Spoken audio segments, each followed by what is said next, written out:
I would like to answer only one time for all, no? And now Mitoma!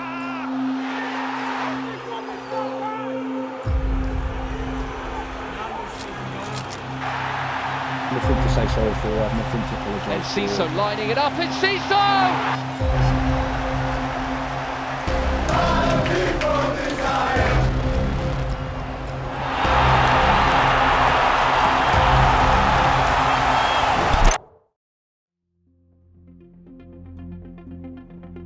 Brighton finished the 22-23 season with their highest ever finish, and subsequently Europa League qualification. The Seagulls have had an unprecedented streak of success. After only being in the top flight once before, this achievement is incredible. The level of this impressive feat is clear when you look at the net spend of the clubs around them. The historic top six had an average spend of €187 million. By comparison, Brighton had a positive net spend, making €86 million profit. So how did Brighton manage to qualify for European football while pulling in nearly £400 million in transfer profits? Based in East Sussex, the club has been mostly mediocre for a lot of its history. Founded in 1901, the Seagulls have only spent time in the First Division once before, from 1979 to 1983. They were then relegated, but then surprisingly reached an FA Cup final, where they lost to Manchester United. What followed was a yo-yo journey through the English pyramid. It was at its worst in 1997, after financial struggles that included the demolition of their home stadium. They were saved by lifelong Brighton fan Dick Knight. In 2009, the club changed hands once more, to Tony Bloom for £80 million. The gambling prodigy had a huge part to play in the story of Brighton. After purchasing the Falmer Stadium and a 75% share in Albion, he was the new owner of his boyhood club. 2011 was the beginning of the new look Brighton era. They now had a home stadium and were ready to take on the Championship. Their time in the Championship included some near misses in the playoffs, until finally, in 2017, they were able to secure promotion to the First Division, for the first time in nearly 40 years, where they've never left since. But with an increasingly inflated market ahead of them in the Premier League, a strategy needed to be put into place to ensure sustainability without sacrificing competitive edge. So how did Bloom do this? To answer this, you have to look at how he made his money. His statistical analysis, coupled with gambling, resulted in the formation of his football data analysis business, Star Lizard. His data obsession is evident in his footballing decisions too. Whether it be managerial appointments or player recruitment, it's always backed by a data approach. They'll utilise a bespoke model. It's a database of people and performance levels and attributes that enable us to more accurately predict whether a player in X country is more likely to adapt to playing in the Premier League. With all other things equal, Paul Barber explains, who joined Bloom in 2012 as a CEO. Data is one aspect of the successful model in place at Brighton, but how do they acquire these players? And how do they always look Premier League ready whenever they do make their debuts? It might seem like they sign unknown players for peanuts, who then turn into superstars, but that's not exactly true. A lot of the players you see now were scouted by the big clubs when Brighton signed them. Caicedo was wanted by Chelsea and Manchester United, but signed for Brighton. Evan Ferguson, who made his debut at 14 for Bohemians, caught the eye of Liverpool and Chelsea.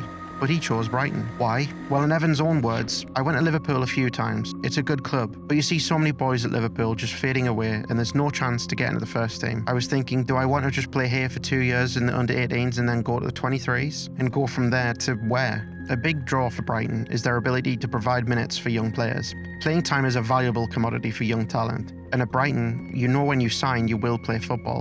Not necessarily with the first team straight away though. And that's where the next aspect of their strategy comes in. Since their promotion in 2017, only 2 other clubs have signed more players than Brighton and Hove Albion, yet their average transfer sum is just over €6 million, one of the lowest in the league. In fact, Chelsea spent more in January than Brighton have spent in their entire Premier League stay. They diversify their portfolio, the same way an angel investor would purchase stakes in multiple startups to try and get a huge payout when one business does well. Brighton purchase a lot of players for small fees and apply a development program to ensure every player has an opportunity to play and improve. We've all seen the success stories of Alexis McAllister and Moises Caicedo, but there were also players like Gyökeres, who was sold for a small fee and is now applying his trade at Sporting Lisbon after moving for over €20 million from Coventry, as well as other players who have completely missed the mark. It's a risk worth taking when you can make the sales of Caicedo's magnitude. What sets their strategy apart from Chelsea, for instance, who under the insane start to Todd Bowley's reign signed a massively bloated squad, is that Brighton utilised the loan market and multi-club ownership. When they sign a player, they usually have a plan for their development in the form of a loan. It's very rare for a young player to sign for Brighton and play for them in the same season. Mitoma is one example. He was statistically one of the best players in Japan, so Brighton signed him and instantly loaned him out to Belgian side Union SG, a club co-owned by Tony Bloom. After a successful season, he was integrated into the first team.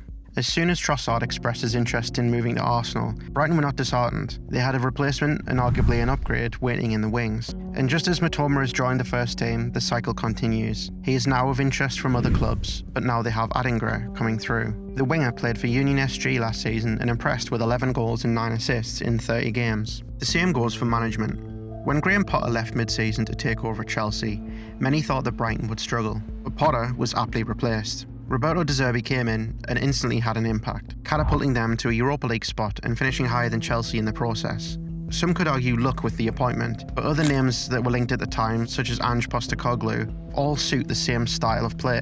So by using data to not just look at playing staff but management as well, they were able to integrate new additions in a lot less time than the average Premier League acquisition. If you look at how Ten Hag at Manchester United, for instance, it's taken him a lot longer to implement his style. Compare that with how long De Zerbi took to get results, and the difference is quite stark. We have to have a plan for that happening and replacing those people very quickly. And we have a list of candidates that we consider to be the best coaches that we can work with, and Roberto was the top of that list. He was the only person that we spoke to, and we're delighted that it was here. So with a squad that is already gelled, Roberto De Zerbi was able to mount an impressive offence on the top of the Premier League table, displacing the existing top 6. He is the perfect fit for Brighton, being tactically astute, allowing him to beat the very best teams in the country, which has impressed the very best managers, such as Pep Guardiola. Pay attention what I'm going to say, because I'm pretty convinced I'm right what I'm saying. Is one of the most influential managers in the last 20 years.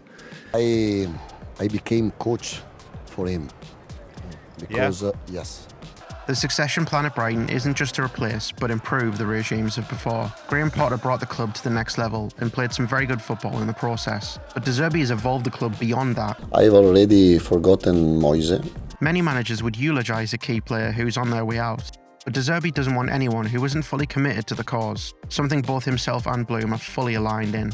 From losing their home, being a goal away from losing their Football League status, Brighton are now on the cusp of their most exciting season yet, with trips around Europe and some of the best young players in the world calling Brighton home. The fans that have followed them through it all would have never thought in a million years that their position would be where it is. And they aren't done yet. They have an ambitious and captivating manager in De Zerbi, who will be hungry for his side to pick up silverware and dismantle the traditional top 6. The sky is the limit for Brighton and Hove Albion. I think the big club can buy the players, but they can't buy our soul and our spirit. Thank you for watching the very first video on the channel. If you did enjoy it, please be sure to subscribe, and I'll see you in the next one.